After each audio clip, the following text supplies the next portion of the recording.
What's up guys, welcome back to the channel. So what we're doing today is talking about the Sony X900F, and we're really just giving you some early pre-review thoughts on this particular product. So for starters, I'm gonna say that the aesthetics obviously scream budget buyer. If you haven't seen it already, it's just black all the way around from, the screen all the way to the back of the TV. It just looks really cheap. It honestly looks like a $600, $500 range TV, and it doesn't scream I just spent $1,500, $1,600 after taxes on this television. It looks horrible. Now, that being said, I'm pretty sure from everything I know about this TV, what the motion of Sony's direction is going to be. So here's what I'm guessing.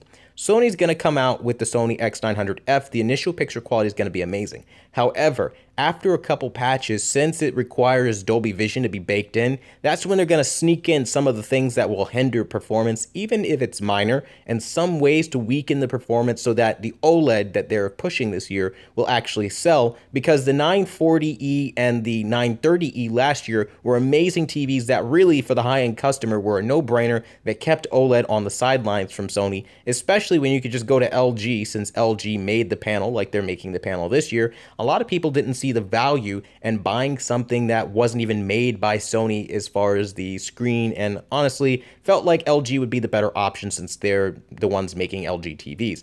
Now, that's what I'm guessing they're going to do. I seriously do believe this. This is sort of like a hybrid model, if you will, where they're giving you features of the Sony X930E, but they're trying to do it at the price of the 900E, and a little bit lower than the 900E actually costs at launch. But even with that, I think that this is just an attempt to really get the budget buyers money early on in the full array market. It'll be a great TV that offers a decent amount, but I genuinely don't have any faith as to the long haul or the longevity of this TV and what this TV is capable of producing. I think that going forward, it's going to be a good picture, right? It's going to be great. It could be fantastic even, but I think that there are going to be some shortcomings, and, with all the things that they've taken out, again, like component that they've ripped out of the television and some satellite connection, and just a couple of different features that they're really not implementing, again, like Dolby Vision and obviously Dolby Atmos, things of that nature. I just don't see the way that they're going forward. I mean, even if they didn't implement Dolby Atmos, they could have allowed some form of support for DTS:X or just better technology that would have made things a little better. I just don't see that happening on Sony's side of things, and this year it really seems like they were lazy with not only the design, but really just trying to think of the name, the Sony X900E, right? And really just using that success to carry them over this year. And I think this year is going to be a really, really hard time for them. Now, you still have, obviously, as I mentioned in the specifications, all the features that you had last year with a couple additives this year. And that's definitely going to give it the edge as far as picture quality is concerned.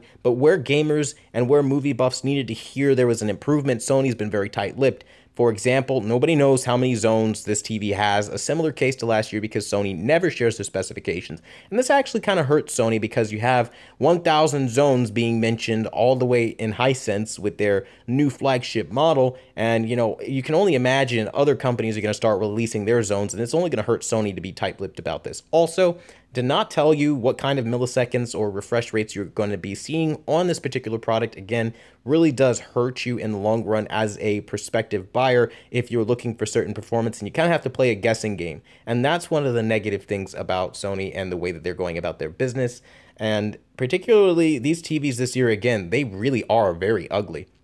And I've never heard one person, like, at all that looked at the 900F and goes, yeah, that's really great. And I think Sony knew that, and they're really banking on the aesthetics to force you into buying that OLED. I really think that's what this is all about this year. They're tired of losing that market. They're tired of losing that money. And at the end of the day, that's what they're going to do to make you spend that extra money. So early on, if you wanted a prognosis or a analysis of sorts to ask yourself, should you wait for the Sony X900F or should you buy the Sony X900E? Just go with the Sony X900E, since the 900F does not ship with Dolby Vision, does not come with composite connections, does not come with satellite connections, and has a lesser build quality and looks really ugly and cheap. You're overall just better off getting something that's going to be slightly less. Keep in mind, the Extended Dynamic Range Pro feature that you are getting is only going from Extended Dynamic Range X5 to X6 this year, so you're literally only getting like 1 times the brightness in Extended Dynamic Range. And honestly, the X1E chip isn't really that big of a deal, because if you go and you research it, it really doesn't do that much of a significant difference. And everybody that has seen the Sony X900 X900E next to the X930E can't really tell a day and night difference to where, oh my God, it warrants spending so much more money. So you're better off just waiting for the results to come out if you haven't bought your TV already, or if you're planning on buying a TV. So I really wanted to give you guys